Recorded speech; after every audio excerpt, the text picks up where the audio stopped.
Alors bonjour. Bonsoir. Je suis ravie de vous retrouver dans cette ambiance un peu particulière, dans cette ambiance de terreur absolue. Dites-moi les amis, avez-vous déjà éprouvé la peur? Et quand je vous parle de peur, je vous parle bien évidemment de ces moments tellement flippants dans la vie que votre existence entière s'en retrouve chamboulée. Un peu comme le personnage de l'histoire que nous allons découvrir ensemble aujourd'hui. C'est un épisode de la foire au cauchemar, mais j'ai changé légèrement le titre et le concept. Et je pense que ça va vous plaire. Alors, mythe ou réalité, faux témoignage ou vérité, bienvenue dans cet épisode de Faits étranges.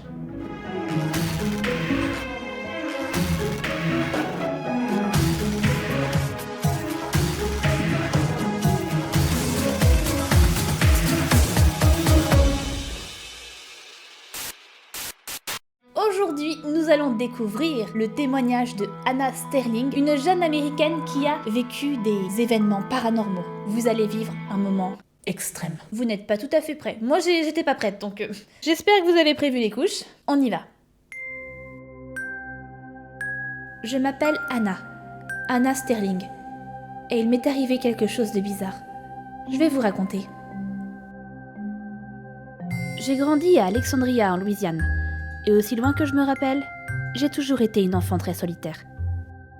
Je n'avais pas de voisins de mon âge et je ne rencontrais que très peu d'enfants. Et d'ailleurs, les voisins les plus proches vivaient à quelques kilomètres de là, de l'autre côté du lac. Mon père dirigeait son propre garage au centre-ville et on ne le voyait pas beaucoup. Il partait tôt, il rentrait tard, parfois il devait partir en urgence le week-end pour dépanner une voiture ou un camion. Ma mère était secrétaire dans un cabinet médical et son travail était très prenant. Au quotidien, mes parents n'étaient pas très présents, et je passais beaucoup de temps à jouer dans le jardin.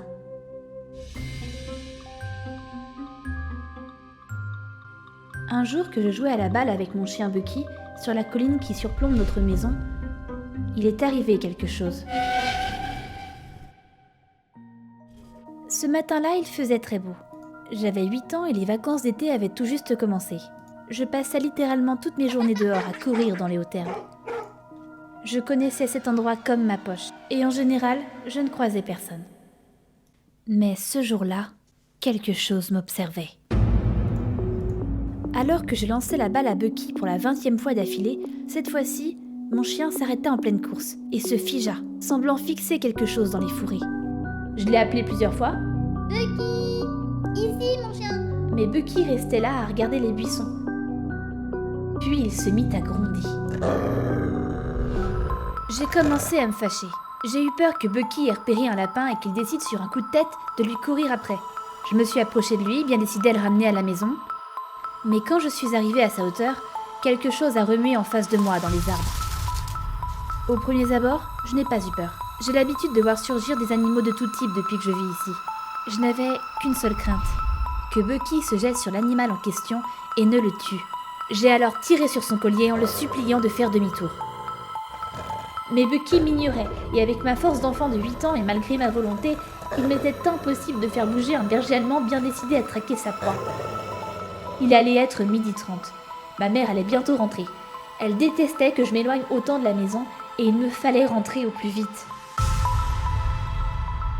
Alors que je me résignais à laisser Bucky seul, mon regard s'attarda sur les herbes en face de moi. Et c'est à ce moment que je les ai vus. 2 grands yeux noirs, immenses et sans pupilles sur un visage gris et étrangement plat. Et une bouche en forme de fente. J'étais terrifiée. L'animal, ou plutôt la chose qui m'observait, était tapis en face de moi et se tenait immobile. Instinctivement, j'ai saisi un caillou. Je ne sais pas pourquoi j'ai fait ça, mais je l'ai lancé dans sa direction. Je l'ai manqué. Le caillou a rebondi, non loin de lui, et c'est alors que cette chose a ouvert ce qui lui servait de bouche. Et il s'est mis à crier. Mon sang ne fit qu'un tour.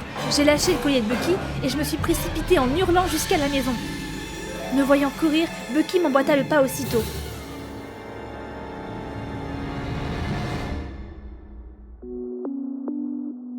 Ma mère est rentrée quelques minutes après, et c'est en larmes et tremblotantes qu'elle me découvrit assise devant la porte. Quand je lui ai raconté ma mésaventure, elle m'a simplement passé un savon sur le fait que je m'étais trop éloignée de la maison et elle m'a punie de sortie. Elle ne m'a pas cru. Elle était persuadée que j'avais vu un animal.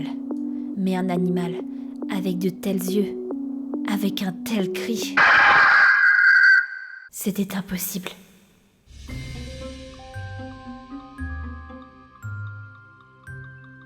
Quelques jours se sont passés et le regard aux orbites noires ne m'a pas quitté. J'y pensais très souvent et même cloîtrée à l'intérieur de la maison, je me sentais observée. C'était un sentiment pesant pour une petite fille de 8 ans, un sentiment d'insécurité constante. Où que j'aille chez moi, quelle que soit la pièce dans laquelle je me trouvais, je sentais qu'on me regardait. Ce n'était pas un animal, j'en étais sûre. Une nuit, alors que je dormais paisiblement, quelque chose me réveilla.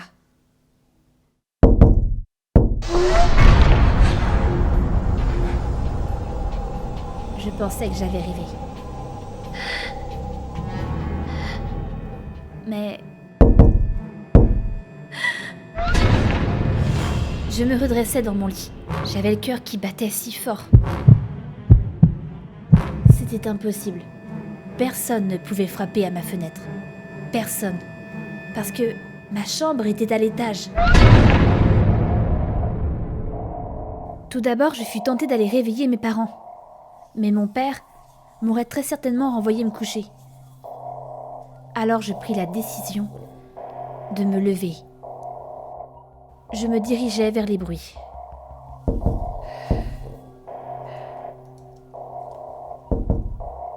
Et quand je ne fus plus qu'à 1 mètre de la fenêtre, ils cessèrent.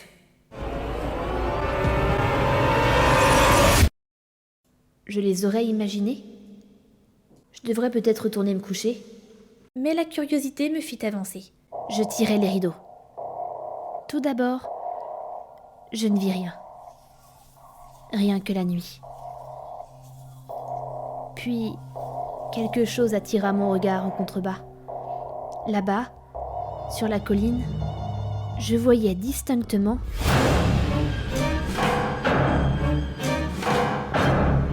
ces silhouettes n'avaient rien d'humain. Dans l'obscurité, je ne pouvais pas en voir davantage, mais ce que je savais, c'est que malgré la distance, elle me voyait et me regardait. Avec un cri, je courus me cacher sous mes draps. Je n'ai jamais eu aussi peur de toute ma vie. Je me cachais sous mon oreiller. Je ne sais pas combien de temps je suis restée là à pleurer, à l'affût du moindre bruit. Quoi qu'il en soit, j'ai fini par m'endormir de fatigue.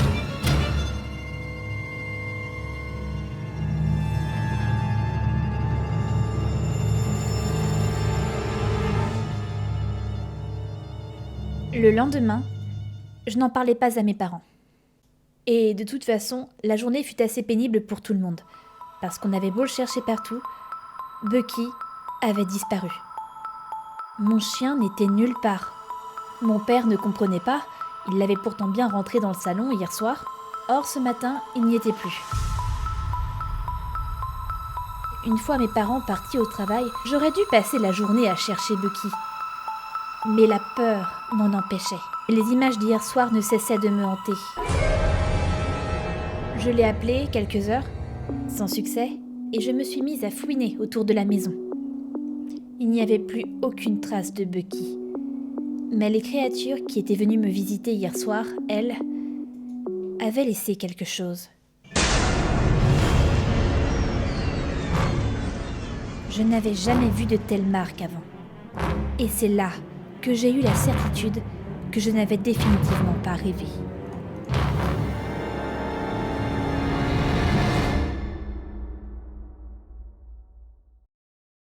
Plusieurs années ont passé, et j'ai fini par oublier. J'ai rangé ce souvenir dans ma case imaginaire, dans les histoires qu'on se fait quand on est enfant. Avec le temps, j'ai fini par me dire que mon chien s'était tout simplement sauvé. Mais une nuit, je devais avoir 15 ans, je travaillais à mon bureau, dans ma chambre, il était tard, et j'avais des devoirs à finir. Quand, tout à coup, sans que je ne sache pourquoi, les larmes ont commencé à couler sur mes joues. Tous mes souvenirs refirent surface. J'avais peur.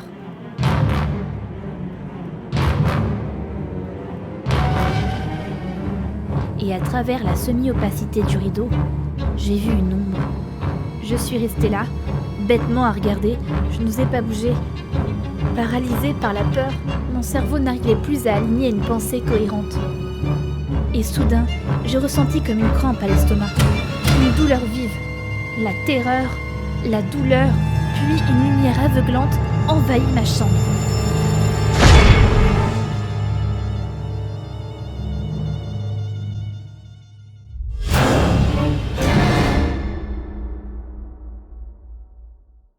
Je me suis réveillée.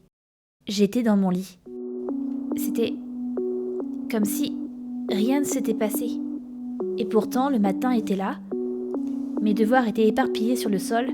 C'était comme si je m'étais simplement endormie. C'était comme si quelque chose s'était passé, mais plus j'essayais de m'en souvenir, plus ça m'échappait. Et j'avais mal au ventre. C'était une douleur étrange que je n'avais jamais ressentie auparavant.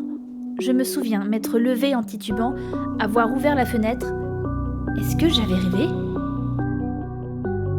Et là, sur le rebord de la fenêtre, je découvris que quelqu'un ou quelque chose avait déposé un objet. Je me rendis compte qu'il s'agissait du collier de mon chien, Bucky, disparu il y a 7 ans.